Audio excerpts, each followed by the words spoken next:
Hello and welcome to Sairam Sampotra education. My name is Pavan. ఎలా ఉన్నారు అందరూ? సో మనం టీజీపీఎస్సీ అండ్ ఏపీపీఎస్సీ ఆస్పిరెంట్స్ కోసం కరెంట్ అఫైర్స్ అయితే మేము స్టార్ట్ చేసాం కదండి. సో ఆల్మోస్ట్ మనం 1 మంత్ అయితే కంప్లీట్ చేసుకోవడం అయితే జరిగింది కరెంట్ అఫైర్స్ అనేవి. సో ఫిబ్రవరి మంత్ సంబంధించిన కరెంట్ అఫైర్స్ ఇన్ డీటెయిల్గా మనము మాట్లాడుకోవడం అయితే జరిగింది. ఓకేనా? సో ఆ ప్రీవియస్ వీడియోస్ అనేటివి మనకి ఎంత లేదన్నా ఒక వీడియోని 1 అవర్ అయితే రావడం అయితే జరిగిందండి. సో మీరు ఏం చేయండి అంటే ఈ ఫిబ్రవరి సంబంధించిన మీకు కరెంట్ అఫైర్స్ ఏవైతే పీడిఎఫ్స్ ఉన్నాయో ఇవి మీకు టెలిగ్రామ్లో అవైలబుల్గా అయితే ఉంటాయండి. ఓకేనా? సో మీరు కనీసం టెలిగ్రామ్ నుంచి అయినా మీరు పీడిఎఫ్ డౌన్లోడ్ చేసుకుని అయినా మీరు చదవాలి. ఓకేనా? సో కరెంట్ అఫైర్స్ ఎక్కడ నెగ్లెక్ట్ చేయొద్దు. మీరు టీజీపీఎస్సీ ఒకవేళ గ్రూప్ 1 కానీ గ్రూప్ 2 కానీ గ్రూప్ 3 కానీ గ్రూప్ 4 కానీ పేపర్ 1లో చూసినట్టయితే 25 నుంచి 30 క్వశ్చన్స్ అయితే రావడమే జరుగుతుంది. ఓకేనా? సో చాలా డామినెంట్ రోల్గా ఉండడమే జరిగింది కరెంట్ అఫైర్స్ అనేటివి. ఓకేనా? ఎగ్జామ్కి ఒక 1 మంత్ ముందు కూర్చొని 12 మంత్స్ కరెంట్ అఫైర్స్ చదువుకోవడం అనేది ఇట్స్ ఏ ఇంపాసిబుల్ థింగ్. అన్నీ గుర్తుపెట్టుకోవాలి. 12 మంత్స్ కరెంట్ అఫైర్స్ గుర్తుపెట్టుకొని మళ్ళీ మిగతా సబ్జెక్ట్ చదువుకొని సో అదంతా కొంచెం మనకి హెక్టిక్ అయిపోతుంది. కాబట్టి డైలీ ఒక 1-2 అవర్స్ అయితే కరెంట్ అఫైర్స్ మీద అయితే స్పెండ్ చేయండి. ఓకేనా? సో కానీ మా యొక్క ఛానల్ని మీరు ఫాలో అయినా కానీ మీరు కరెంట్ అఫైర్స్ అయితే మీకు అందించడం జరుగుతుంది. మంచి ఇన్ఫర్మేషన్ అయితే మీకు అందించడం జరుగుతుంది పర్టికులర్ ఛానల్లో. ఓకేనా? సో ఫస్ట్ మనకి ఇక్కడ ఇండెక్స్లో చూసినట్టయితే టోటల్గా ఈరోజు 5 టాపిక్స్ అని ఉన్నాయండి. So Cholanaik and tribe and delimitation and southern states గురించి వచ్చింది. అండ్ హాగ్ సర్వీస్ కన్వెన్షన్ అంటే ఏంటి, అండ్ ఇడికి వైల్డ్ లైఫ్ సెంచర్ ఎక్కడుంది, అండ్ నేషనల్ సైన్స్ డే మనకి సెలబ్రేట్ చేసుకోవడం జరిగింది. సో వాటి విషయాల గురించి ఇన్ డీటెయిల్గా ఈరోజు మనం మాట్లాడుకోవడం అయితే జరుగుతుందన్నమాట. ఓకేనా? So let's get into the discussion.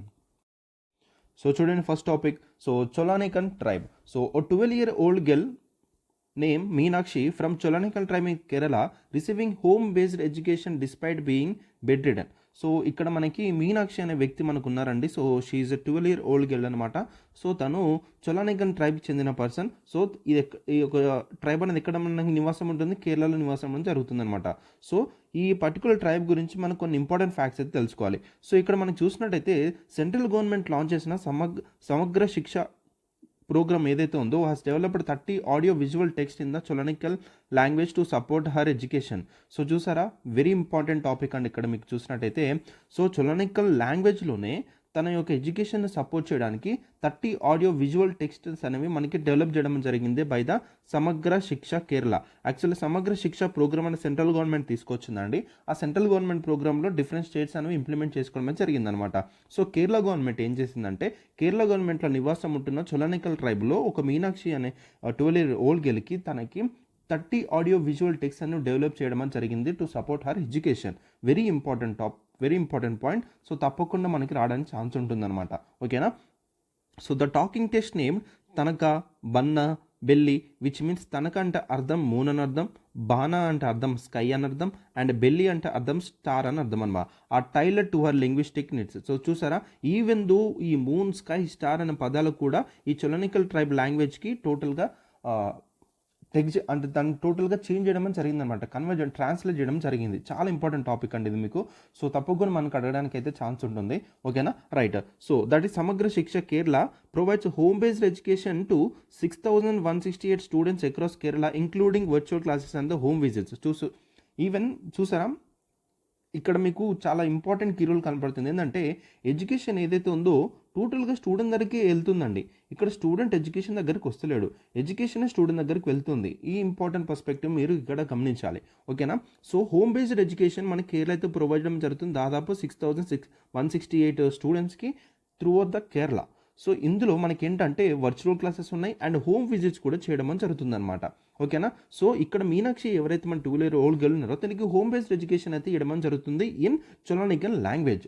So this an important అండి. ఒకవేళ మీకు మెయిన్స్లో ఏదన్నా మీకు ఎడ్యుకేషన్ మీద కానీ ఏదైనా క్వశ్చన్ వచ్చినప్పుడు, ఏదైనా ట్రైబ్స్ మీద క్వశ్చన్ వచ్చినప్పుడు, వాళ్ళ డెవలప్మెంట్ పర్పస్ కోసం ఎటువంటి స్కీమ్స్ డెవలప్ చేస్తున్నామని క్వశ్చన్ వచ్చినప్పుడు ఇలాంటి పాయింట్ అనేది మీరు అక్కడ రేస్ చేసి మీరు పెడితే మాత్రం your answer will be definitely hit అండి. ఎందుకంటే ఇలాంటి పాయింట్స్ అనేటివి చాలా కొంతమంది స్టూడెంట్స్ మాత్రం పిక్ చేస్తారు, ఓన్లీ 1%లోనే ఉంటారు. So be that 1%. ఓకేనా? రైట్. సో ఇప్పుడు చొలానికన్ ట్రైబ్ గురించి కొన్ని ఇంపార్టెంట్ ఫ్యాక్ట్స్ తెలుసుకున్నట్టయితే so the Cholanaikans also called Molanaikans అని కూడా అంటారంట, అండ్ షొలనైకాన్స్ అని కూడా అంటారంట. So they are known as cave men of Kerala. So మనకి ఏ విధంగా అడుగుతాడంటే ఇట్లాంటి పాయింట్స్ అనేవి మీకు ఏంటంటే ప్రిలిమ్స్లో ఉపయోగపడడం అయితే జరుగుతుంది. ఓకేనా? సో ప్రిలిమ్స్లో మనకి కేవ్ మెన్ ఆఫ్ కేరళ అని ఏ ట్రైబ్ని పిలుస్తారని మనకి డైరెక్ట్గా ఇస్తాడు. సో కింద ట్రైబ్స్ ఇస్తాడు, సోలంగి ట్రైబ్స్ ఇస్తాడు, చొలానికల్ ట్రైబ్ ఇస్తాడు. సో మీకు ఆన్సర్ వచ్చేసి చోళానికన్ ట్రైబ్ అనమాట. సో ఈ విధంగా గుర్తుపెట్టుకోవాలి. So the name derives from Shola or Chola that is deep forest and Naikan king. ఇక్కడ నైకన్ అంటే కింగ్ అని అర్థం, షోలా విచ్ ఇస్ చోలా అంటే డీప్ ఫారెస్ట్ అని అర్థం అనమాట. ఓకేనా. సో గుర్తుపెట్టుకోండి, ఇలాంటి టర్మ్స్ ఏవైతే ఉన్నాయో మనకి మెయిన్గా యూపీఎస్సీలో మనకు అడగడానికి అయితే ఛాన్స్ ఉంటుందండి. ఓకేనా. సో నైకన్ అంటే ఇలాంటి టర్మ్స్ అనేవి మనకి ఏంటంటే ఎక్కువ హిస్టరీ పార్ట్లో మనకు అడగడానికి అయితే ఛాన్స్ ఉంటుంది. Or else recently seen in the news the term the Naikan was related to మనకు అడుగుతాడు అనమాట. It was related to the king అని అర్థం. ఓకేనా. So the forest is home to elephants, antelopes and occasional tribers. ఏదైతే Cholanaikal tribal ఎక్కడైతే ఫారెస్ట్గా ఉంటారో ఆ ఫారెస్ట్లో మనకి ఎలిఫెంట్స్ కానీ యాంటిలోప్స్ కానీ ఒకేషనల్ టైగర్స్ కానీ అక్కడ మనకైతే నివసిస్తా అని చెప్పడం జరుగుతుంది. So classification they are classified the particular vulnerable tribal groups. Particular vulnerable tribal groups అంటే ఏంటి సార్? ఇది ఇంకా మీకు చాలా ఇంపార్టెంట్. వీళ్ళు నార్మల్ ట్రైబ్ కాదు, మళ్ళీ పర్టికులర్ వనరబుల్ ట్రైబ్గా గుర్తించడం అయితే జరిగింది. సో నాకు కామెంట్ సెక్షన్లో పర్టికులర్ వనరబుల్ ట్రైబల్స్ అనే వాళ్ళు మన ఇండియాలో ఎంతమంది ఎన్ని ట్రైబ్స్ గుర్తించారు అనేది నాకు కామెంట్ సెక్షన్లో తెలపండి. అండ్ అదేవిధంగా ఈ పర్టికులర్ వనరబుల్ ట్రైబల్ సంబంధించింది ఒక కమిషన్ అయితే ఉందండి. ఆ కమిషన్ అనేది మనకు చాలా ఇంపార్టెంట్. ఆ కమిషన్ని మనకి ఏంటంటే తీసుకొచ్చి పర్టికులర్ వనరబుల్ ట్రైబల్స్ని క్లాసిఫై చేసి వాళ్ళని యాడ్ చేయడం అయితే జరిగిందనమాట. ఓకేనా. సో నాకు ఎంతమంది ఉన్నారు, ఎంతమంది ట్రైబ్స్ని మనకి పీవీటీజీస్గా గుర్తించారు అనేది కామెంట్ సెక్షన్లో తెలపండి. అండ్ ఏ కమిషన్ అనేది మనకి ఏర్పాటు చేశారు పీవీటీజీస్కి అనేది కామెంట్ సెక్షన్లో తెలపండి. అండ్ అదేవిధంగా పీవీటీజీస్ అనేది ఏ స్టేట్లో ఎక్కువగా ఉన్నారు, ఏ స్టేట్లో మనకి పాపులేషన్ ఎక్కువగా కనిపిస్తుంది పీవీటీజీస్ అనేది కామెంట్ సెక్షన్లో తెలపండి. So these are the important facts to know అండి. సో మీరు రీసెర్చ్ చేయాల్సిన వర్క్ ఇదన్నమాట. ఓకేనా. సో నేను ఇక్కడ పీవీటీజీస్ అని చెప్పేసి వెళ్ళిపోతాను, బట్ పీవీటీజీస్ అంటే ఏంటి, అసలు దాని గురించి సంబంధించిన ఇన్ఫర్మేషన్ ఏంటంటే చదువుకోవాల్సిన బాధ్యత మీదనమాట. ఓకేనా. సో దానికి సంబంధించిన బ్యాక్గ్రౌండ్ వర్క్ మీరు చేయాలి కొంచెము. సో నాకు ఈ 3 క్వశ్చన్స్ కామెంట్ సెక్షన్లో మాత్రం తప్పకుండా నాకైతే ఆన్సర్ చేయండి. డెఫినెట్లీగా నేను చూస్తాను. ఓకేనా. రైట్. సో ఇక్కడ వీళ్ళ పాపులేషన్ చూస్తే బిలో 400 అండి. ఓకేనా. సో చాలా 400లో ఉండమని జరిగింది ట్రైబ్ అనేది. So they reside in Nilambur valley of Malappuram district mostly in protected forest. ఎక్కువగా వీళ్ళు ప్రొటెక్టెడ్ ఫారెస్ట్లోనే నివాసం అయితే ఉండడం జరుగుతుందండి. మెయిన్గా ఇక్కడ Nilambur valley of Malappuram district which is in Kerala అనమాట. ఓకేనా. సో గుర్తుంచుకోండి, చాలా చాలా important. Their settlements are divided into small groups call జన్మన్ with 2 to 7 families forming a చెమ్మన్. ఓకే. సో వాళ్ళ ఫ్యామిలీ గ్రూప్స్ గురించి చెప్తున్నారండి. సో ఇట్లా మనకి జమ్మన్గా వాళ్ళు డివైడ్ అవుతారు. అండ్ అదేవిధంగా 2 to 7 ఫార్మింగ్స్గా ఫామ్ అయిన ఫ్యామిలీని వాళ్ళు చెమ్మం అని పేరుతో పిలుస్తారని చెప్పడం జరుగుతుంది. వాళ్ళ మెయిన్ ఆక్యుపేషన్ చూసినట్టయితే ఫారెస్ట్ రిసోర్సెస్ మీదనే వాళ్ళు వాళ్ళ యొక్క లైవ్లీహుడ్ అనేది ఉంటుందండి. దాని మీద వాళ్ళు సర్వైవ్ అవ్వడం జరుగుతుంది. And do not participate cultivation due to the frequent elephant trampling. అక్కడ వాళ్ళు ఎటువంటి టైప్ ఆఫ్ కల్టివేషన్కి వాళ్ళు చెయ్యరండి. ఎందుకంటే ఎలిఫెంట్ ట్రాంప్లింగ్ ఉండడం జరుగుతుంది. ఎప్పుడు మనకి ఎలిఫెంట్స్ అనేవి వాళ్ళ కల్టివేషన్ చేసినప్పుడు వాటిని నాశనం చేయడం కానీ అట్లాంటి వాటి ఉండడం వల్ల సో వాళ్ళు కల్టివేషన్ అని చేయకుండా ఫారెస్ట్ రిసోర్సెస్ మీద వాళ్ళు డిపెండ్ అవ్వడం జరుగుతుంది. And isolated from outsiders. The territory is highly restricted and outsiders are not permitted to collect forest produce or interact with them. వాళ్ళతో ఇంటరాక్ట్ అవ్వడానికి కుదరదు. ఫారెస్ట్ ప్రొడ్యూస్ వాళ్ళు ఎక్కడైతే ఉన్నారో వాళ్ళతో హైలీ రిస్ట్రిక్టెడ్ అయితే ఉండమని జరిగింది. అక్కడ ఫారెస్ట్ ప్రొడ్యూస్ కూడా కలెక్ట్ చేసుకోవడానికి మీన్స్ అవుట్ సైడర్స్ కలెక్ట్ చేసుకోవడానికి కూడా పర్మిషన్ అనేది లేకుండా ఉండమని జరిగింది. So they are totally isolated from outsiders. Okay. So the language they speak the unique Dravidian dialect that is not directly linked to the modern Dravidian language but it shows some similarities to Malayalam and Kannada. So వాళ్ళ యొక్క language గురించి చెప్తున్నారు. So most of the time మనకి language అయితే అంత important ఏం కాదు. So ఓకేనా. So the culture their names are distinct showing no influence from Hindu mythology indicating prolonged isolation. Okay. So ఇది కూడా ఇంపార్టెంటే కాదు. బట్ ఇక్కడ మీరు గుర్తుపెట్టుకోవాల్సిన విషయం ఏంటంటే ఇక్కడ నేను ఇంతకుముందు స్లైడ్లో మీకు ఏం చెప్పాను, పీవీటీజీస్ గురించి చెప్పాను అనమాట. అండ్ ఫస్ట్ స్లైడ్లో మనకి ఈ చలంకి ట్రైబ్ గురించి కొన్ని ఇంపార్టెంట్ ఫ్యాక్ట్స్ ఏది వాళ్ళకి ఎడ్యుకేషన్ ఏ విధంగా మనకు అందిస్తారు అనే విషయం చెప్పుకోవడమే జరిగిందనమాట. మీనాక్షి అనే 12 years ఓల్డ్ గర్ల్కి. ఓకేనా. సో ఆ పాయింట్స్ మీరు రాసుకోవాలి. అండ్ పీవీటీజీస్ గురించి రాసుకోవాలి. అండ్ వాళ్ళ పాపులేషన్ అండ్ వాళ్ళకి హ్యాబిటాట్ ఎక్కడ ఉందనేది మీరు ఈ 2 points అని మీరు రాసుకోవాలన్నమాట. ఇది ఇంపార్టెంట్ మీకు. అండ్ అదేవిధంగా ఇక్కడ ఐసోలేటెడ్ ఫ్రమ్ అవుట్ సైడర్స్ అని ఉంది కదండి, ఇది కూడా మీరు ఒకసారి చూసుకున్నానా. సో ఈ పాయింట్ కూడా మీకు ఇంపార్టెంటే, ఎందుకని ఒకసారి రాసుకొని పెట్టుకోండి జస్ట్ నాలెడ్జ్ పర్పస్ కోసం. ఓకే. నెక్స్ట్ క్వశ్చన్ చూడండి, delimitation and southern states. So delimitation commission దీని గురించి ప్రత్యేకంగా మనం చదువుకోవాలి. అసలు దీని గురించి ఏంటి అండ్ కాన్స్టిట్యూషన్లో ఏ విధంగా మెన్షన్ చేయబడింది అండ్ డీలిమిటేషన్ కమిషన్ అంటే ఏంటనే విషయాల గురించి, దానికి సంబంధించిన ఆర్టికల్స్ ఏంటనే విషయాల గురించి, అసలు దాని ఫంక్షన్స్ ఏంటి అనేది చూద్దాం. ఓకేనా. So the constitution mandates delimitation after every census, yet parliament seats allocation has remained unchanged since 1970s due to the southern states population. So delimitation పనిచేసేది ఏంటంటే మనకి ఏ విధంగా అయితే మనకి కాన్స్టిట్యుయెన్సీస్ ఉంటాయో, సో కాన్స్టిట్యుయెన్సీస్ ఏ విధంగా ఏర్పరుస్తారు. ఇప్పుడు తెలంగాణ ఉందండి. సో తెలంగాణలో మనకి ఎన్ని కాన్స్టిట్యుయెన్సీస్ ఉన్నాయో కామెంట్ సెక్షన్లో తెలుపని నేను చూస్తాను. ఓకేనా. సో ఈ కాన్స్టిట్యుయెన్సీని డిసైడ్ చేసేది మనకి డీలిమిటేషన్ కమిషన్ అనమాట, according to the population. So population పరంగా ఈ కాన్స్టిట్యుయెన్సీని డిసైడ్ చేసి ఇక్కడ ఈ పర్టికులర్ కాన్స్టిట్యుయెన్సీకి ఓటింగ్ అని వేయడం అయితే జరుగుతుందన్నమాట. ఓకేనా. సో ఈ కాన్స్టిట్యుయెన్సీని డిసైడ్ చేసే అంటే based on population constituency decide చేస్తే టోటల్గా డీలిమిటేషన్ కమిషన్. సో అంటే ఏ పర్టికులర్ స్టేట్లో మనకి ఈ పాపులేషన్ బేస్ వైజ్గా సీట్స్ అనే వాళ్ళు టోటల్గా డివైడ్ చేయడం అయితే జరుగుతుంది. సో ఆ విధంగా మనకి కాన్స్టిట్యూషన్లో కూడా మ్యాండేట్ చేయడం అయితే జరిగింది. After every census delimitation commission అనేది మీరు పెట్టాలి. అండ్ కాన్స్టిట్యూషన్ ఏవైతే కాన్స్టిట్యుయెన్సీస్ ఏవైతే ఉన్నాయో పాపులేషన్ బేస్గా డివైడ్ చేసి సీట్స్ అలొకేషన్ ఇవ్వాలని కూడా మనకి కాన్స్టిట్యూషన్లో మెన్షన్ చేయబడైతే ఉందని జరిగిందనమాట. కానీ పార్లమెంట్ సీట్ అలొకేషన్ ఏదైతే ఉందో 1976 నుంచి రిమైన్ అన్చేంజ్డ్గా అయితే ఉండమని జరిగింది due to the southern states opposition అయితే మనకి న్యూస్లో రావడం జరిగిందనమాట. సో ఎందుకు అనేది చూద్దాం. ఇప్పుడు డీలిమిటేషన్ కమిషన్ గురించి కొన్ని ఇంపార్టెంట్ ఫ్యాక్ట్స్ తెలుసుకున్నట్టయితే, ఇదే constitutional mandate to be carried out after every census in order to readjust the number of seats in the parliament and the boundaries of constituencies based on the latest population data. ఇప్పుడు మనకి latest population ఉన్న data ఏంటి అఫీషియల్గా 2011 అండి. ఓకేనా. So 2011 తర్వాత మనకి census అనేది కండక్ట్ చేశారంటే సెన్సస్ అనేది కండక్ట్ చేయలేదు. ఓకేనా. సో 2011 మీద మనకి ఏంటంటే డీలిమిటేషన్ కమిషన్ అనే వాళ్ళు మనకి సీట్స్ అనేది అలొకేషన్ చేశారు. ఓకేనా. సో ఈ పాయింట్ అయితే మనకు కాదు. ఇప్పుడు ఏంటంటే ఈ based on the latest population మీద అంటే 2020 ఎవ్రీ 10 yearsకి మనకైతే పాపులేషన్ సెన్సస్ అనేది చేయాలి. కానీ చేయలేదు డ్యూ టు ద కోవిడ్ వల్ల అండ్ అదర్ ఛాలెంజెస్ వల్ల. సో ఇప్పుడు 2021లో మనకి చేయాల్సిన సెన్సస్ ఏదైతే ఉందో ఆగిపోయింది. సో ఇప్పుడు delimitation commission latest population data ప్రకారము కాన్స్టిట్యుయెన్సీస్ ఒక బౌండరీస్ అనేవి చేంజ్ చేయాలి అండ్ పార్లమెంట్లో నెంబర్ ఆఫ్ సీట్స్ అనేవి ఏవైతే ఉన్నాయో అవి రీఅడ్జస్ట్ చేయాలని చెప్పడమే జరిగింది కాన్స్టిట్యూషన్లో మ్యాండేట్గా ఆఫ్టర్ ఎవ్రీ సెన్సస్. ఇది చాలా ఇంపార్టెంట్ పాయింట్. సో ఇక్కడ మనకి పాపులేషన్ సెన్సస్ అనేది చేయలేదు అండ్ డీలిమిటేషన్ కమిషన్ అనేది కూడా మనకి ఏర్పాటు చేయలేకుండా అయిపోయిందనమాట. ఓకేనా. సో ఇది చాలా ఇంపార్టెంట్ అండి. మీకు డీలిమిటేషన్ కమిషన్ అనేది తప్పకుండా మనకు అడుగుతాడు. సో ఓకేనా. సో ఇంకా తెలుసుకుందాం దాని గురించి, ఏం కంగారు పడకండి. So the amendments related to the delimitation commission. So the 31st amendment act 1973 చూసినట్టయితే states with population under 6 million were excluded from the population based delimitation exercise. So ఈ పర్టికులర్ అమెండ్మెంట్స్ మనకి అంత ఇంపార్టెంట్ కాదు, బట్ జస్ట్ అక్కడ మనకి knowledge purpose కోసం అయితే mention చేస్తాను నేను ఇక్కడ.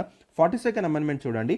ఎనెక్టెడ్ during the emergency it froze the total number of parliamentary and state assembly seats until the 2001 census. This measures ensure that state with higher population growth could implement family planning measures without losing representation in the parliament. Just knowledge purpose one reading అయితే ఇచ్చేయండి సరిపోతుంది. ఓకేనా. Next స్లైడ్కి వెళ్దాం. మీకు delimitation commission అంటే ఏంటో అర్థమైంది కదా. ఓకేనా. సో ఆఫ్టర్ ఎవ్రీ సెన్సస్ తర్వాత పార్లమెంట్ ఒక సీట్స్ అనేవి రీఅడ్జస్ట్ చేయాలి అండ్ కాన్స్టిట్యుయెన్సీ యొక్క బౌండరీస్ అనేవి కూడా రీఅడ్జస్ట్ చేయాలి based on the latest population data. ఇది డీలిమిటేషన్ ఒక పని. ఓకే అనమాట.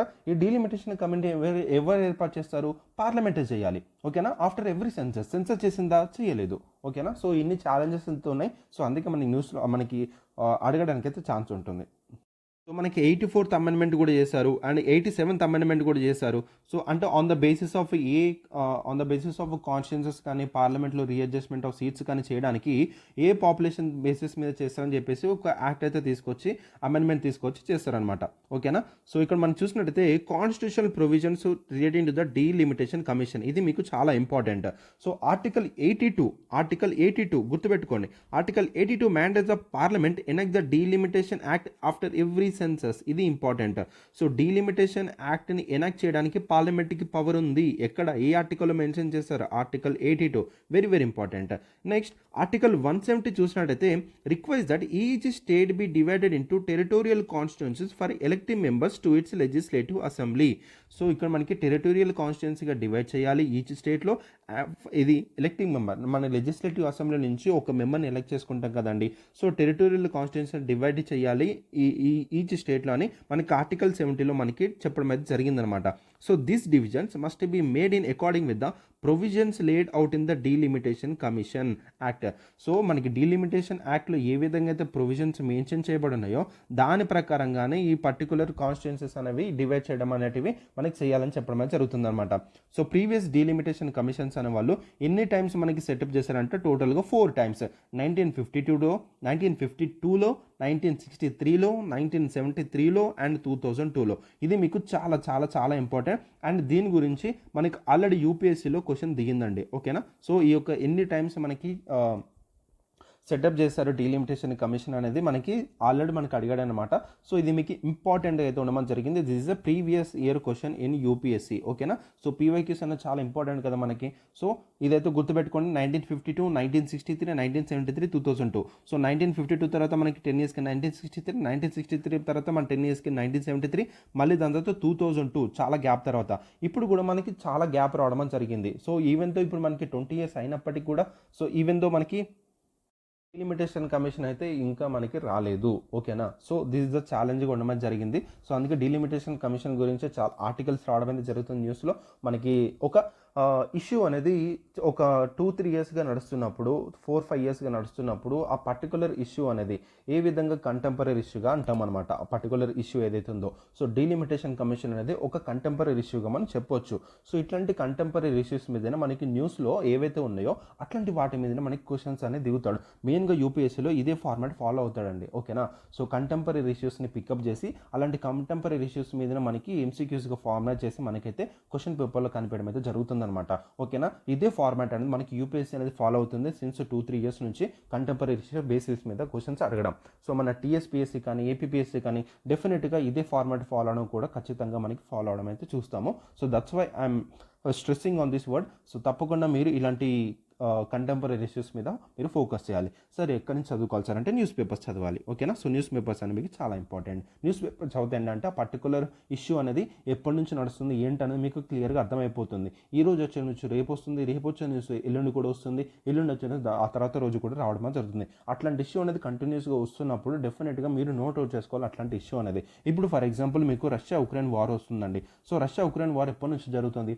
ఆల్మోస్ట్ సిన్స్ మనకి చూసుకుంటే కరోనా అయిపోయిన తర్వాత నుంచి ఈ యొక్క రష్యా ఉక్రెయిన్ వార్ మనకు ఆల్మోస్ట్ నడుస్తూనే ఉన్నది కదా.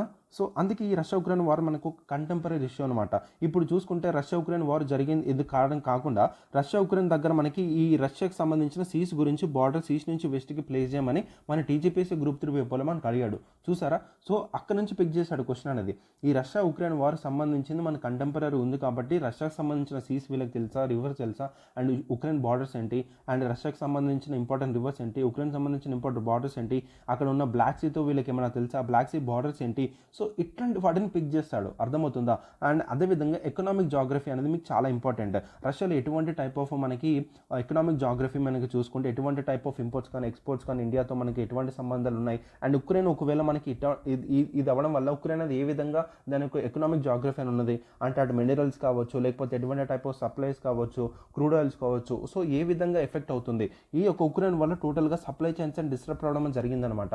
సప్లై చైన్స్ అంటే ఏంటి సార్? ఒక ట్రేడ్ నడుస్తున్నప్పుడు ఒక ట్రేడ్ అనేది డిఫరెంట్ కంట్రీస్ అనే ఒక చైన్స్తో నడుస్తున్నప్పుడు ఆ పర్టికులర్ చైన్ టోటల్గా మనకి డిస్టర్బ్ అవుతాయి. ఏంటంటే ఈ సప్లై చైన్ డిస్టర్బ్ అయినప్పుడు ఏమవుతుంది, మనకి ఇండియాలో ఒకటేసారి ఆయిల్ రేట్స్ అని అంతగా ఎందుకు పెరిగాయి, అండ్ ఇండియాలో ఒకటేసారి ఒక పెట్రోల్ రేట్స్ అని ఎందుకు పెరిగాయి? Due to the disruptions of the supply chains. అర్థమవుతుందా.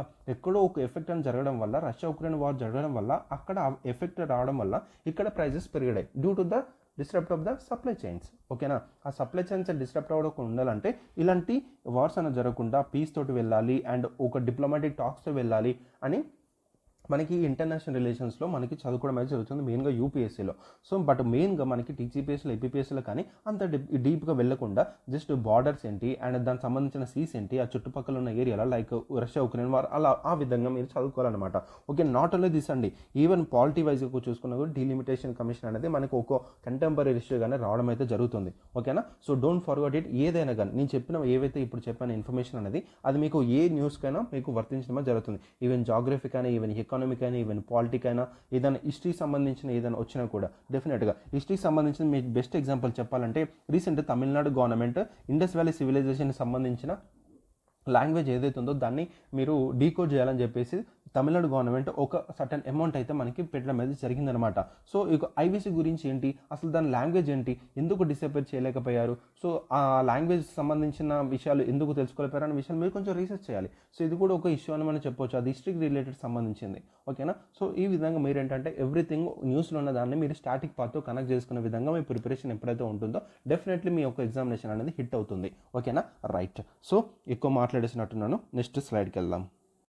డీలిమిటేషన్ కమిషన్ గురించి దానికి సంబంధించిన కొన్ని ఇన్ఫర్మేషన్ ఉందండి. So it is a high power constitutional body, very very important. So constitutional body అంటే ఏంటి, సో కాన్స్టిట్యూషన్ మెన్షన్ చేయబడిన బాడీని మన కాన్స్టిట్యూషనల్ బాడీ అంటే దానికి సంబంధించిన ఆర్టికల్స్ ఉంటాయి అండ్ కాన్స్టిట్యూషన్ మెన్షన్ చేయబడి ఉంటుంది అండ్ అదేవిధంగా స్టాచ్యూరీ బాడీస్ ఉంటాయి అండ్ అదేవిధంగా మనకి నాన్ కాన్స్టిట్యూషనల్ బాడీస్ కూడా ఉంటాయి. వీటి గురించి ఇన్ డీటెయిల్గా మీకు ఇంత ముందే మీకు చెప్పడం జరిగిందండి. సో ఇప్పుడు మీకు స్టాచ్యూరీ బాడీ అంటే ఏంటి, ఏదైనా ఒక పార్లమెంట్ యాక్ట్ ద్వారా క్రియేట్ చేయబడితే దాన్ని మనం స్టాచ్యూరీ బాడీ అంటాం. అండ్ నాన్ కాన్స్టిట్యూషనల్ బాడీ కానీ లేకపోతే ఎగ్జిక్యూటివ్ బాడీ కానీ వీళ్ళు ఏంటంటే ఒక రిజల్యూషన్ ద్వారా, ఒక క్యాబినెట్ రిజల్యూషన్ ద్వారా ఏదైనా బాడీ క్రియేట్ చేయబడితే అది నాన్ కాన్స్టిట్యూషనల్ బాడీ అవుతుంది. నాకు స్టాచ్యూరీ బాడీకి సంబంధించిన ఎగ్జాంపుల్స్ అయితే కామెంట్ సెక్షన్లో తెలపండి అండ్ నాన్ కాన్స్టిట్యూషనల్ బాడీస్ ఏంటని నాకు కామెంట్ సెక్షన్లో తెలపండి, నేను చూస్తాను. ఓకేనా. So these are the most important bodies అండి. తప్పకుండా కాన్స్టిట్యూషనల్ బాడీ కానీ స్టాచ్యూరీ బాడీ కానీ నాన్ కాన్స్టిట్యూషనల్ బాడీస్ కానీ ఈ బాడీస్ మీద మనం తప్పకుండా క్వశ్చన్స్ అయితే దిగడానికి ఆస్కారం అయితే ఉంది. ఓకేనా, రైట్.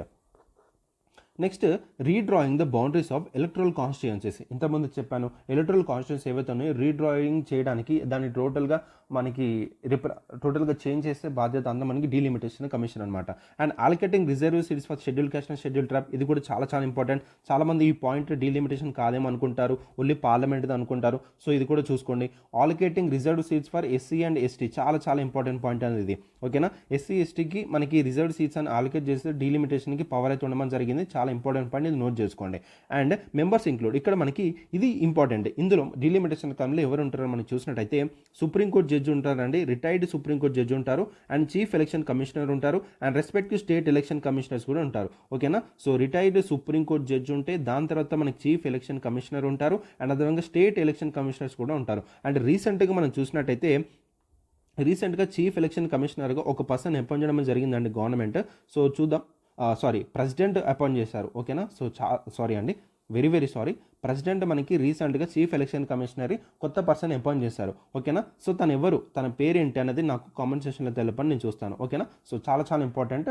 సో చూపండి, ఎందుకంటే ఈ కొత్తగా అపాయింట్ అయిన చీఫ్ ఎలక్షన్ కమిషనర్ ఎవరైతే ఉన్నారో ఒక కొత్త ఫార్మాట్ ద్వారా మనకైతే అపాయింట్ చేయడం జరిగిందండి. ఈ ఫార్మాట్లో మనకి ఏంటంటే సెలక్షన్ కమిటీ ఉంది, సెలక్షన్ కమిటీకి దాని తర్వాత సర్చ్ కమిటీ సెలక్షన్ కమిటీకి ఇచ్చిన తర్వాత సెలక్షన్ కమిటీకి వెళ్ళి ప్రెసిడెంట్కి ఇస్తే ప్రెసిడెంట్ మనకి చీఫ్ ఎలక్షన్ కమిషనర్ని అపాయింట్ చేయడం జరిగింది. నేను సెలక్షన్ కమిషన్లో ఎవరెవరు ఉన్నారని కూడా చెప్పాను అండ్ సర్చ్ కమిటీలో ఎవరెవరు ఉన్నది కూడా చెప్పాను అండ్ సెలక్షన్ కమిటీలో కూడా ఎవరెవరు ఉన్నారని కూడా చెప్పడం జరిగింది ఇన్ డీటెయిల్గా. ఎప్పుడు చీఫ్ ఎలక్షన్ కమిషన్ అపాయింట్ చేసినప్పుడు ఈ పర్టికులర్ న్యూస్లో వచ్చినప్పుడు ఇన్ డీటెయిల్గా మీకు ఆల్రెడీ ఎక్స్ప్లెయిన్ చేశాను అనమాట. ఓకేనా. సో ఇక్కడ మనకి సర్చ్ కమిటీ ఉంటుంది, దాంట్లో మెంబర్స్ ఎవరు తెలుసు ఆల్రెడీ మీకు చెప్పాను అనమాట. అండ్ అదేవిధంగా ఇక్కడ మనకి సెలక్షన్ కమిటీలో ఎవరెవరు ఉంటారు అనేది కూడా మీకు ఇన్ డీటెయిల్గా చెప్పాను. నా కామెంట్ సెక్షన్లో ఏం చేస్తారంటే కొత్తగా అపాయింట్ అయిన సిఈస్, దట్ ఈ చీఫ్ ఎలక్షన్ కమిషనర్ ఎవరు అండ్ అదేవిధంగా మెయిన్గా సర్చ్ కమిటీ కాకుండా నాకు సెలక్షన్ కమిటీలో ఎవరెవరు ఉంటారో మనకి చాలా ఇంపార్టెంట్ కాబట్టి ఇందులో ఎవరు ఉంటారో నాకు తెలపండి, నేను చూస్తాను. ఈ యొక్క సెలక్షన్ కమిటీ మనకి ఒక పర్సన్ని సెలెక్ట్ చేసి దాని ప్రెసిడెంట్కి చెప్పిన తర్వాత ప్రెసిడెంట్ ఈ చీఫ్ సెలక్షన్ కమిషన్ని మనకి అపాయింట్ చేయడం జరుగుతుంది అనమాట. ఓకేనా. ఇది చాలా చాలా ఇంపార్టెంట్ పాయింట్. నాకు ఈ సెర్చ్ కమిటీలో సెలక్షన్ కమిటీలో ఉన్న మెంబర్స్ ఎవరు అండ్ అదేవిధంగా చీఫ్ ఎలక్షన్ కమిషన్ రీసెంట్గా అపాయింట్ అయిన పర్సన్ ఎవరు, పేరెంట్ అన్న కామెంట్స్ తెలపండి. I will see. ఓకేనా. Do participate in comment session అండి. సో ఎందుకంటే నాకు ఒక మంచి ఎంతూజియాస్టిక్ ఉంటుంది, నాకు కూడా ఒక మోటివేషన్ ఉంటుంది. So students are participating. So ఏంటంటే మీ యొక్క ఇది తెలుస్తుందండి, మీరు కరెంట్ అఫైర్స్ ఫాలో అవుతున్నారా లేదా అనేది మనకు తెలుస్తుంది అనమాట. సో ఓకేనా. So these are the important points about the delimitation commission అండి. ఇక్కడ వీళ్ళ ఒక పవర్స్ కనుక చూసినట్టయితే డెసిషన్ మేకింగ్లో in case of different opinion among the members the majority opinion prevails అవుతుంది and legal authority it orders carry the force of law and not subject to judicial review. ఇది చాలా ఇంపార్టెంట్ అండి. So ఇది మనకి judicial రివ్యూకి not subject అనమాట. So judicial review అంటే ఏంటి సార్, ఇఫ్ ఎనీథింగ్ ఏదన్నా వీళ్ళ మీద లీగల్గా వెళ్ళాలనుకున్నప్పుడు వీళ్ళ మీద ఎటువంటి టైప్ ఆఫ్ కేసు వేయడానికి అండ్ ఎక్కడ ఏ కోర్టులో వెళ్ళడానికి కూడా ఎటువంటి టైప్ ఆఫ్ మనకి లీగల్ వెళ్ళడానికి వీల్లేదు. అర్థమవుతుందా. So these are the important points. Delimitation commission గురించి మీకు అర్థమైందని అనుకుంటున్నాను. దానికి సంబంధించిన ఆర్టికల్స్ ఏంటని నేను చెప్పాను, దానికి సంబంధించిన ఫంక్షన్స్ ఏంటని చెప్పాను, దానికి సంబంధించిన పవర్స్ ఏంటని చెప్పాను అండ్ ఇందులో ఎవరెవరు మెంబర్స్ ఇంక్లూడ్ అయి ఉన్న విషయాల గురించి చెప్పాను అనమాట. ఓకేనా. సో చాలా చాలా ఇంపార్టెంట్.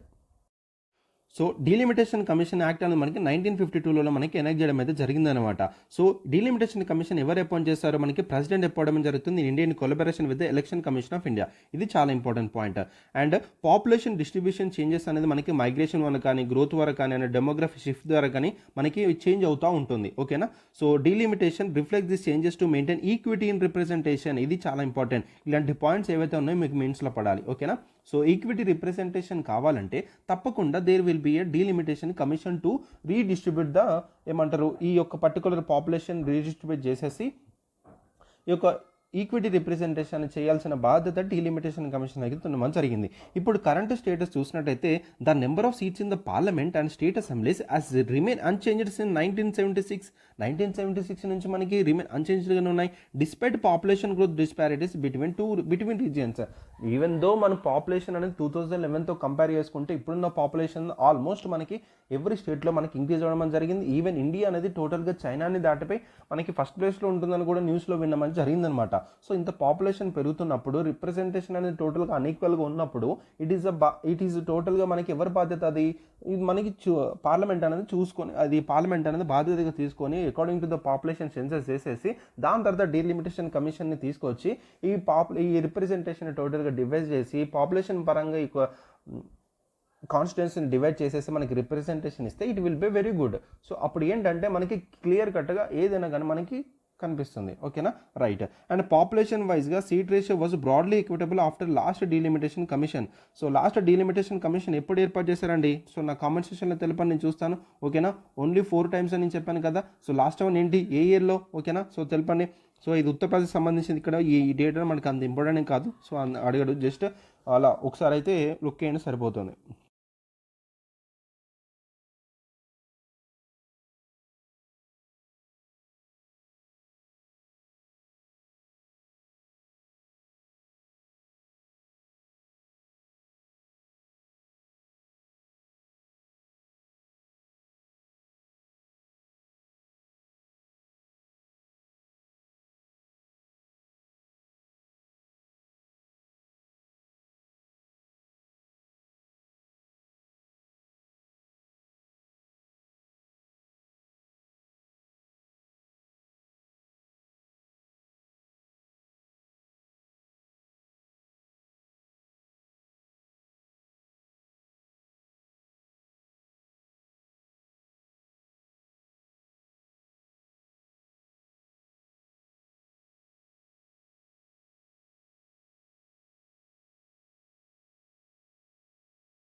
సో ఈ పర్టికులర్ న్యూస్ అనేది మీరు చదువుకున్నానా? సో నేను మీకు పీడిఎఫ్ అనేది మీకు ప్రొవైడ్ చేస్తాను ఛానల్లో, సో టెలిగ్రామ్ ఛానల్లో. సో మీరు ఏం చేయాలంటే ఒక 1 రీడింగ్ ఇచ్చేయండి. సో అంత ఇంపార్టెంట్ కాదు, జస్ట్ ఏంటంటే మీకు న్యూస్లో ఉంది ఒక కన్వెన్షన్ అనేది మీకు తీసుకురావడానికి మాత్రమే నేను ఇక్కడ పెట్టాను. సో పీడిఎఫ్ అనేది జస్ట్ మీకు టెలిగ్రామ్ ఛానల్లో యాక్సెసిబుల్గా ఉంటుంది, అక్కడ డౌన్లోడ్ చేసుకోవచ్చు, మీరు అక్కడ నుంచి చదువుకోవచ్చు. ఓకేనా. రైట్. నెక్స్ట్ టాపిక్ చూడండి, ఇడుకి వైల్డ్ లైఫ్ సెంచరీ. రీసెంట్గా ఇక్కడ ఒక సర్వే జరిగిందండి. ఆ సర్వేలో 14 స్పీసీస్ ఆఫ్ బర్డ్స్, 15 బటర్ఫ్లైస్, 8 ఒనోస్ అనేవి రీసెంట్గా కొత్తగా కనిపించాయని చెప్పడం జరుగుతుంది ఈ సర్వేలో. బట్ ఇక్కడ మనకి ఇంపార్టెంట్ పాయింట్ ఏంటంటే ఇడుక్కి వైల్డ్ లైఫ్ సాంచురీ ఎక్కడ లొకేట్ ఉంది మనకి చాలా ఇంపార్టెంట్. ఇక్కడ మ్యాప్ రిప్రజెంట్ చేసాను చూడండి. సో ఇది మనకి కేరళ అనమాట. ఇది కేరళలో లొకేట్ అవ్వడం జరిగింది. ఇడుక్కి వైల్డ్ లైఫ్ సాంచురీ ఎక్కడ ఉంది? సో ఇక్కడ మీకు ఇడుక్కి కనిపిస్తుంది కదా, సో ఇది. So Idukki wildlife sanctuary. So కేరళలో మనకున్న national parks wild life sanctuary ఇక్కడ లొకేట్ చేశారు. సో గ్రీన్ కలర్లో ఉన్న మనకి సైలెంట్ వ్యాలీ నేషనల్ పార్క్. ఇది మనకి సైలెంట్ వ్యాలీ నేషనల్ పార్క్ చాలా ఇంపార్టెంట్, గుర్తుపెట్టుకోండి. అండ్ అదేవిధంగా ఎరవికులం నేషనల్ పార్క్, ఇది గుర్తుపెట్టుకోండి, చాలా ఇంపార్టెంట్. సో ఇక్కడ మనకి నార్త్ నుంచి సౌత్కి మనకి అడగడానికి ఛాన్స్ ఉంటుంది, సౌత్ నుంచి నార్త్కి. సో ఇది మన సైలెంట్ వ్యాలీ మనకి పైన ఉంటే కింద మనకి ఎరవికులం ఉంది. అండ్ దాని తర్వాత మనకి రెడ్ కలర్ ఉన్న వైల్డ్ లైఫ్ సాంచురీస్ అనమాట. అండ్ ఇక్కడ మనకి వైనాడ్ వైల్డ్ లైఫ్ సాంచురీ ఉంది. అండ్ అదేవిధంగా ఇక్కడ మనకి ఇడుక్కి వైల్డ్ లైఫ్ సాంచురీ ఉంది. అండ్ అదేవిధంగా Peppara, Neyyar and Periyar tiger reserve ఇవన్నీ లొకేట్ అవ్వడం జరిగింది. సో మీరు ఏంటంటే రీసెంట్గా మనకి ఏవైతే అటు మీకు ఇంకో ఇంపార్టెంట్ విషయం చెప్దాం అనుకున్నాను.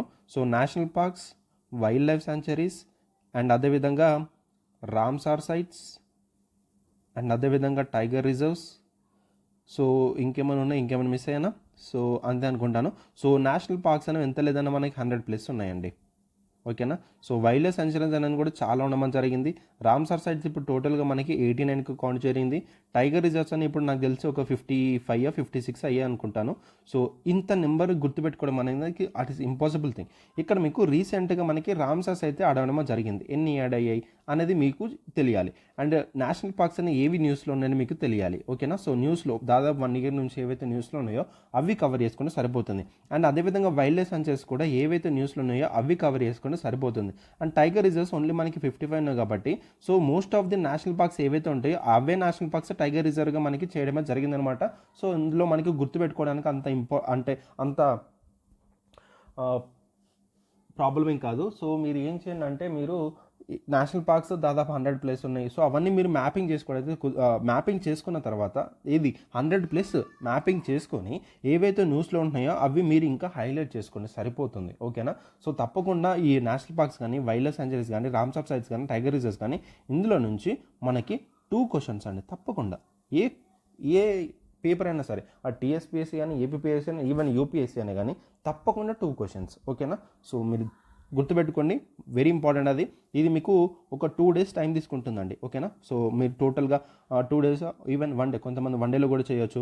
నాకైతే ఈవెన్ 2 days నేను టైం తీసుకొని ఆ రివర్స్ మ్యాప్ చేసుకొని రివర్ మీద ఉందా, రివర్ కింద, రివర్ మీద ఉందా అనేది కూడా నేను ఎవ్రీథింగ్ మ్యాపింగ్ చేసుకున్నాను అనమాట.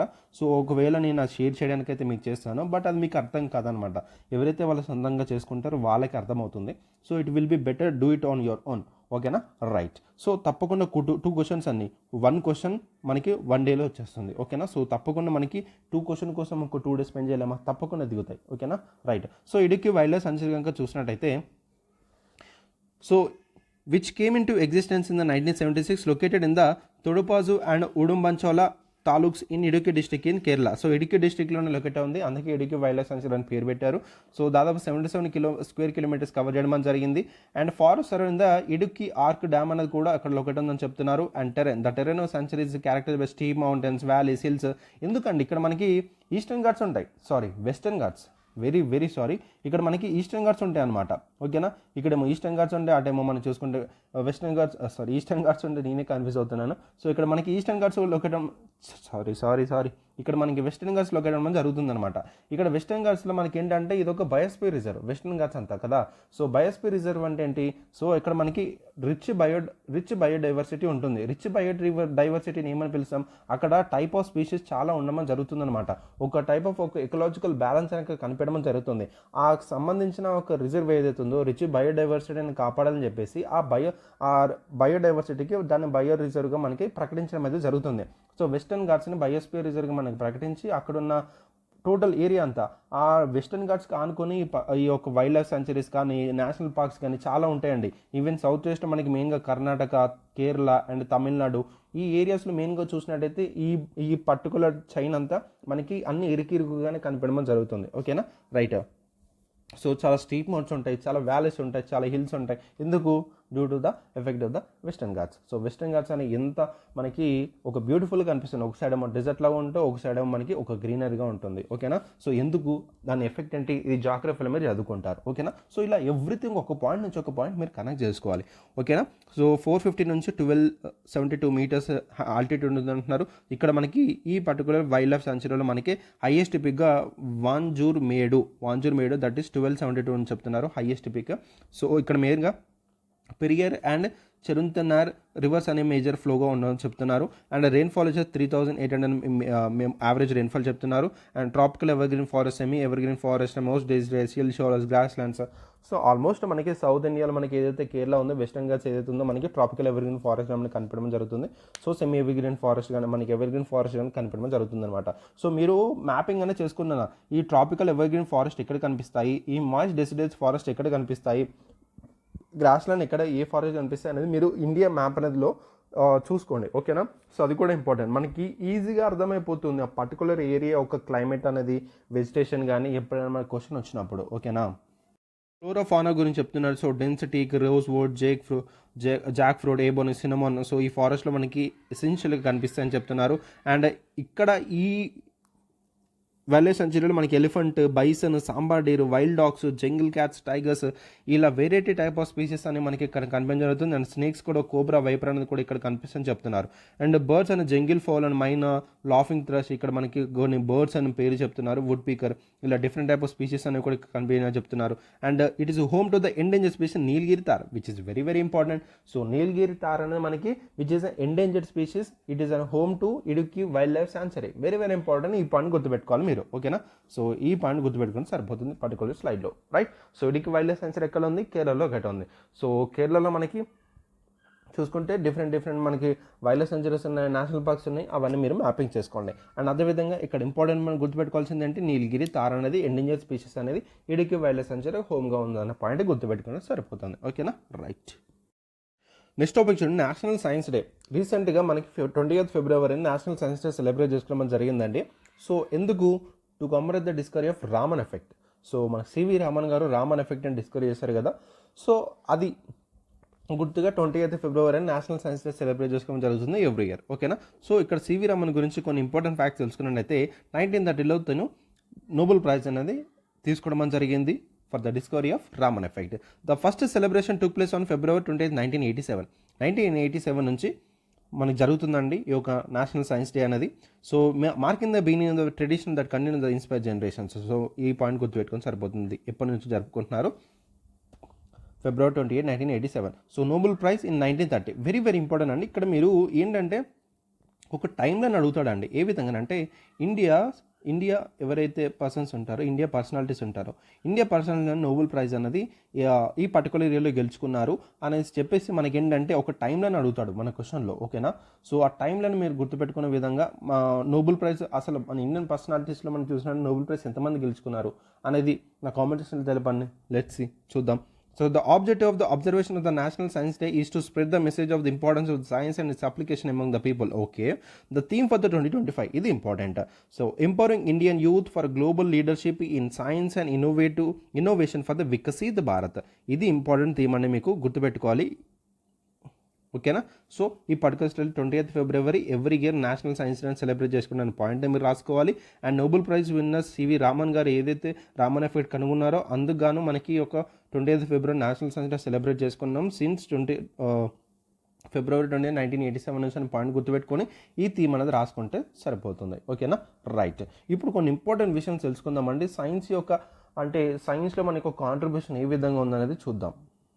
సివి రామన్ గురించి కొన్ని ఇంపార్టెంట్ ఫ్యాక్ట్స్ తెలుసుకుందాం ముందైతే. So he founded Indian journal of physics in 1926. He became the first Indian director of the Indian institute of science in 1933. He established Raman research institute in the 1948. In 1954 government of India honoured with the Bharat Ratna. ఇది చాలా important. 1954లో Bharat రత్న మనకి పొందడం జరిగింది CV Raman గారు.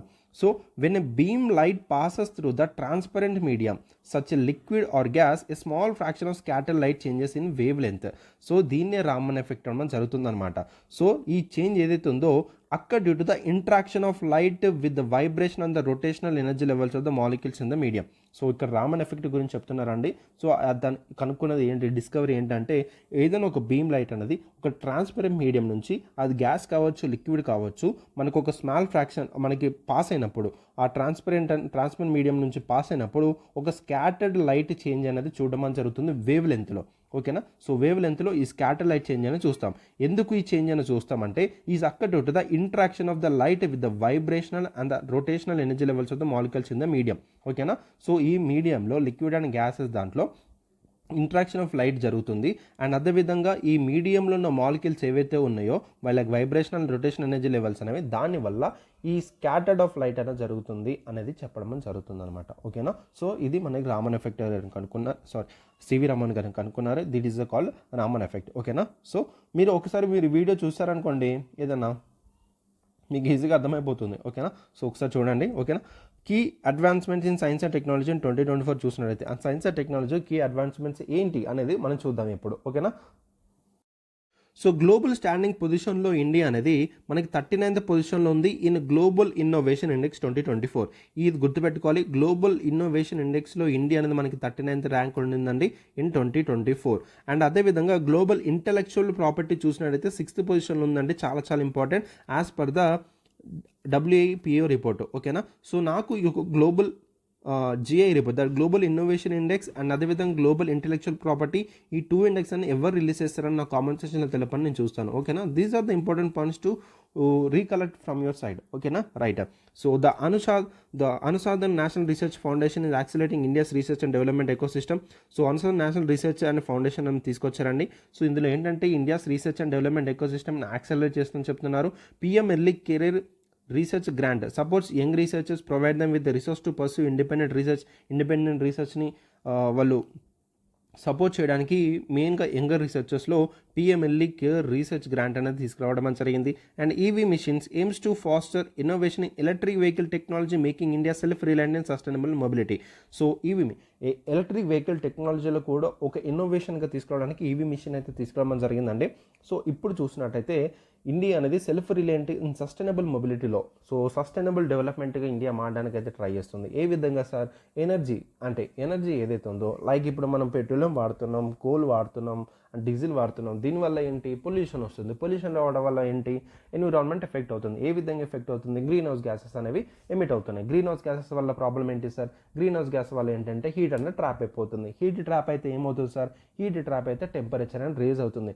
Temperature అనేది raise అవుతే ఏమవుతుంది sir? Temperature raise అవుతే ఎండలు అనేవి ఎక్కువ పోతాయి అండ్ దాని తర్వాత వర్షాలు అనేవి ఎక్కువ పడవు అండ్ అది మనకి క్లైమేట్ చేంజ్కి దారితీస్తుంది. అండ్ దాని తర్వాత మనకి ఏవైతే ఐస్ ఏదైతే ఉంటుందో ఐస్ అనేది కరిగిపోతుంది. ఐస్ కరిగిపోవడం వల్ల మనకి ఓషన్లో ఉన్న వాటర్ అనేది రైజ్ అవుతుంది.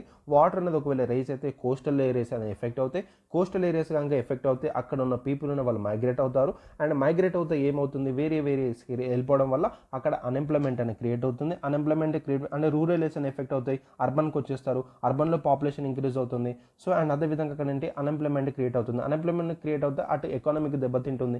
సో ఈ విధంగా ఒకదానికి లింక్ అయింది చూడండి. ఓకేనా. So self reliant sustainable mobility, sustainable development సాధించాలంటే మనం ఎనర్జీ దాంట్లో మనకు మెయిన్గా ఒక ఇదిగా ఉండాలన్నమాట. అర్థమవుతుందా? అంటే ఏ విధంగా అంటే మనము టోటల్గా ఎలక్ట్రానిక్ దాని మీద డిపెండ్ అయ్యేటట్టు. సో ఇలాంటి ఫాజిల్ ఫ్యూయల్స్ అంటే పెట్రోల్ కానీ డీజిల్ కానీ వీటి మీద డిపెండ్ అవ్వకుండా టోటల్గా సోలార్ కానీ అండ్ వేరే ఇతర మార్గాలు ఏవైతే ఉన్నాయో రెన్యూవబుల్ ఎనర్జీకి సంబంధించిన అవి కానీ మీకు వాటి మీద డిపెండ్ అయ్యేటట్టు మనం చూసుకోవాలి. ఓకేనా. సో ఈ విధంగా ఇండియా అనేది సో ఒక గోల్స్ అయితే పెట్టుకుంది. కార్బన్ ఎమిషన్స్ తగ్గిస్తామని అండ్ నెట్ జీరో అనేది మేము ఈ పర్టికులర్ ఏరియాలో సాధిస్తామని కూడా. సో క్లైమేట్ చేంజ్ గోల్స్ అని కూడా పెట్టుకోవడం జరిగింది. సో ఆ గోల్స్ సంబంధించింది కూడా నా కామెంట్ సెక్షన్లో తెలపని నేను చూస్తాను. These are the most important అండి. సో అట్లాంటి మనకి ఇంపార్టెంట్, చాలా చాలా ఇంపార్టెంట్.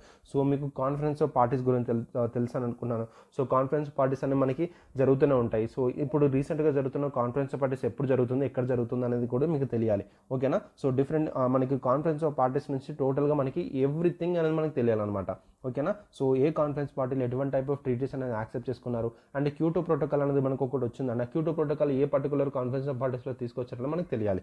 ఓకేనా. So the national quantum mission అనేది కూడా తీసుకోవడం జరిగిందండి. దాదాపు 6,003.65 crores ఇన్వెస్ట్మెంట్ చేశారు in propelling India the forefront of the quantum టెక్నాలజీలో.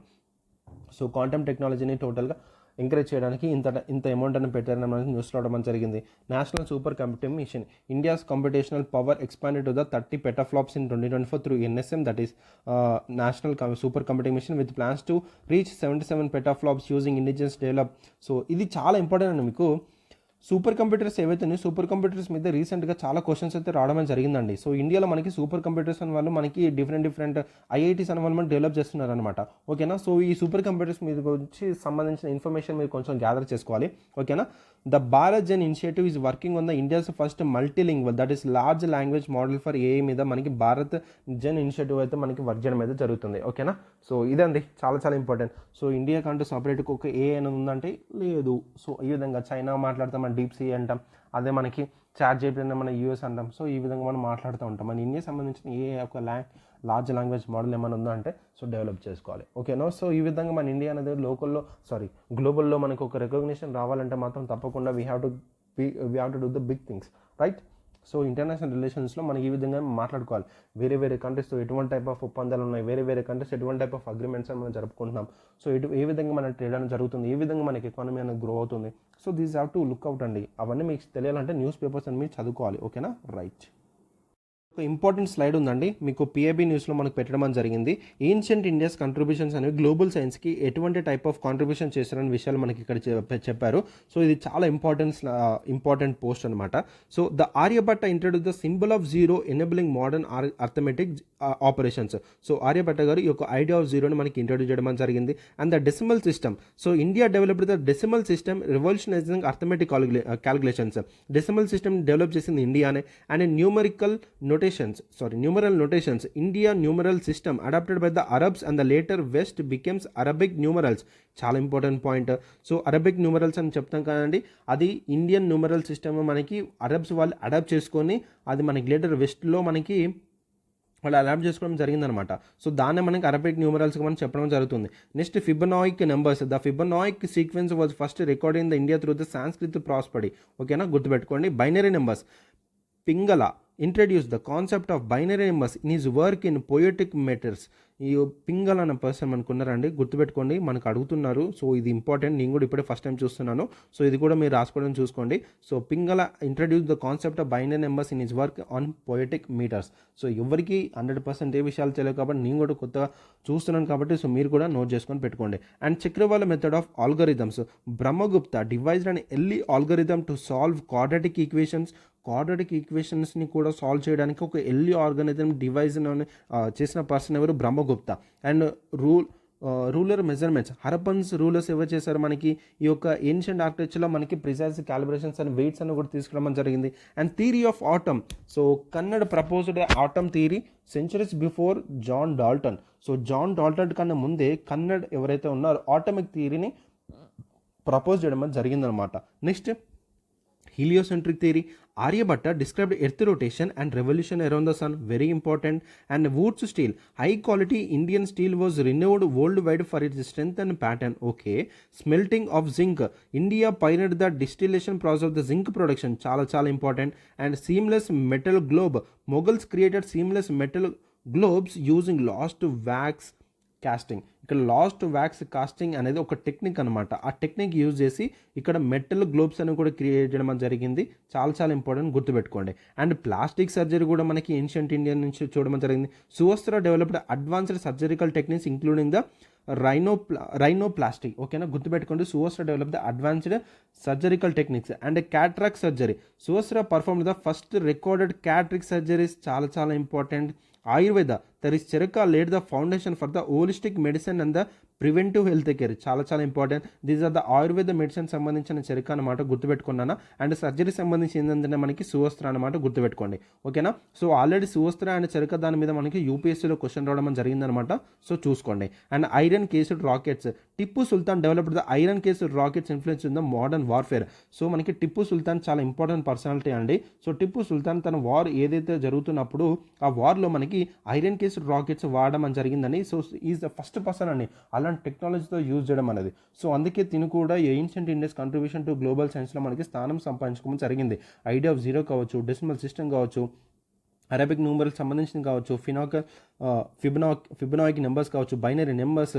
సో ఇలా ఎన్నో ఉన్నాయి ఇక్కడ. సర్జరీలో కానీ, ఆయుర్వేదాలో కానీ, so everything. So India's contributed మనకి గ్లోబల్ సైన్స్గా చూసుకుంటే ఏన్షియంట్ టైంలోనే it was done great things. Okay.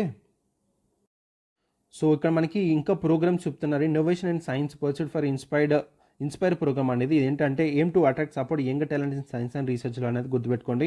And bridging the gender gap in STEM. India also making strides in gender parity with programmes like వైస్ Kiran which supports women and scientific research. ఇది చాలా important అండి. ఇది మీకు అడగడానికి chance ఉంటుంది. వైస్ Kiran was related to మనకు అడుగుతాడు అనమాట. It is a women in scientific రీసెర్చ్లో డెవలప్ చేయడానికి, సపోర్ట్ చేయడానికి తీసుకొచ్చిన స్కీమ్ అనమాట. సో ఇది చాలా ఇంపార్టెంట్. మెయిన్గా ఉమెన్ సైంటిఫిక్ రీసెర్చ్లో సపోర్ట్ చేయడానికి, ఎంకరేజ్ చేయడానికి తీసుకొచ్చిన స్కీమ్ అనమాట వైస్ కిరణ్ అన్నది. ఓకేనా. దీని ఫుల్ ఫామ్ కూడా ఉంటుంది, ఒకసారి చూసుకోండి, సరిపోతుంది. ఓకేనా. So these are the important topics for the day అండి. So I think you are మంచి ఇన్ఫర్మేషన్ గెయిన్ చేసుకున్నారు అనుకుంటున్నాను. సో నెక్స్ట్ క్లాస్లో కూడా ఇంకొన్ని మంచి టాపిక్స్ వస్తాను. సో మాట్లాడుకుందాం, నాలెడ్జ్ షేర్ చేసుకుందాం. So until then keep reading. And this is Pavan and I'm signing off. Bye.